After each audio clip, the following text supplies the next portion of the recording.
संपूर्ण रामायण में केवल एक ही मौका ऐसा था जब श्री राम और श्री भरत आपस में दोनों सहमत नहीं थे।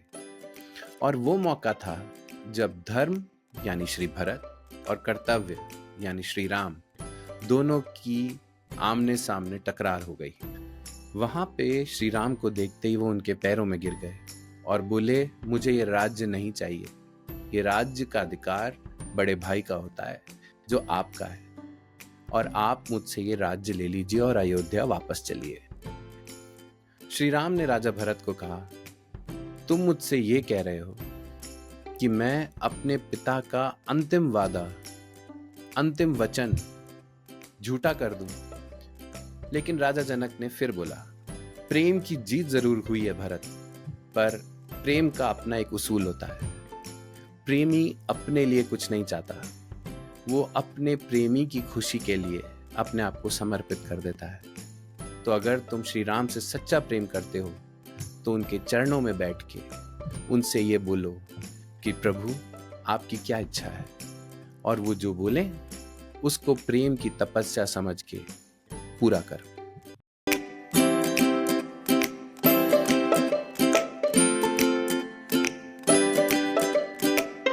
नमस्कार, मेरा नाम राज है और आप देख रहे हैं मेरा YouTube चैनल सीकिंग राज। नवरात्रि के समय में बात करते हैं रामायण से जुड़ी हुई कुछ मनोहर, उत्साहवर्धक और ज्ञानवर्धक कहानियों के बारे में। संपूर्ण रामायण में केवल एक ही मौका ऐसा था जब श्री राम और श्री भरत आपस में दोनों सहमत नहीं थे। और वो मौका था जब धर्म यानी श्री भरत और कर्तव्य यानी श्री राम दोनों की आमने सामने टकरार हो गई। तो बात उस समय की है जब राजा दशरथ ने श्री राम को राजा घोषित कर दिया और माता कैकेयी ने राजा दशरथ से वरदान मांग के श्री राम को वनवास भेज दिया। जब ये सब हो रहा था तो भरत और शत्रुघ्न दोनों अपने नाना के घर पे थे। उनको पता नहीं था पीछे से श्री राम को वनवास हो गया है और राजा दशरथ की तबीयत बहुत ज्यादा खराब है। जब तक राजकुमार भरत अयोध्या पहुंचे तब तक श्री राम वनवास के लिए निकल चुके थे और राजा दशरथ की मृत्यु हो चुकी थी। राजा दशरथ श्री राम के विलाप में अपने प्राण त्याग चुके थे। उस समय राजा भरत को जब पूरी कहानी का पता लगा तो उन्होंने अपनी मां कैकेयी का त्याग कर दिया।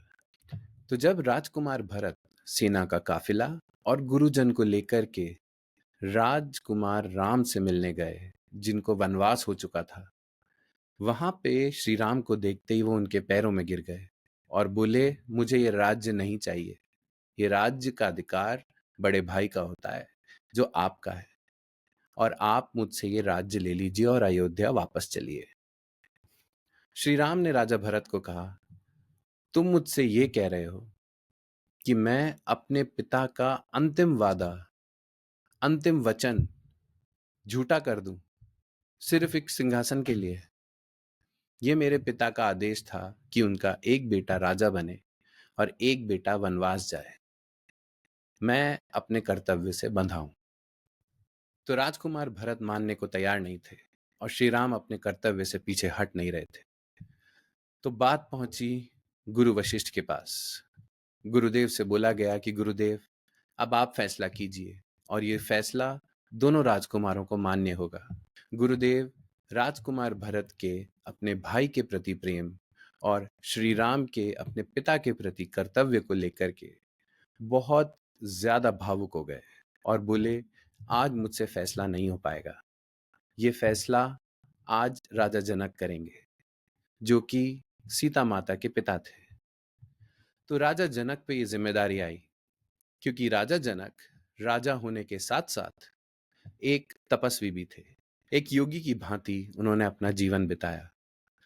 राजा जनक ने ये जिम्मेदारी संभाली और दोनों की बातें सुनने के बाद राजा जनक ने ये बोला कि जीत भरत के अटूट प्रेम की और उसका समर्पण जो अपने बड़े भाई के प्रति है उसकी हो, या जीत श्री राम की और उनके कर्तव्य की हो, ये फैसला करना बहुत कठिन है।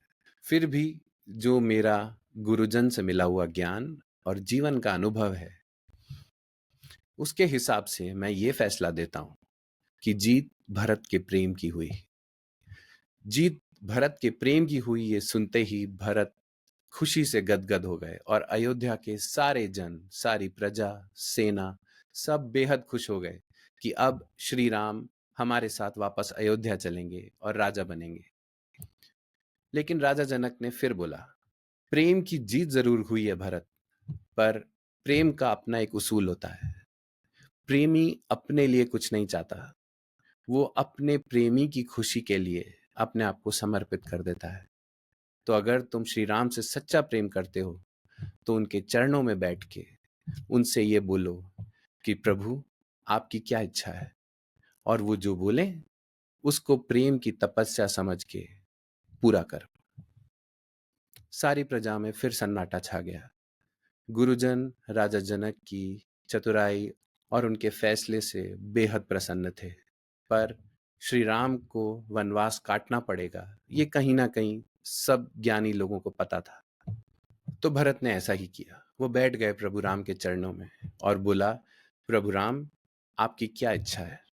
तो श्री राम ने बोला, भरत जो राज्य तुम मुझे देने आए हो मैं उसे स्वीकार करता हूं, लेकिन पिताजी का वचन भी झूठा ना हो, इसलिए ये राज्य मेरी जगह 14 साल तक तुम संभालो।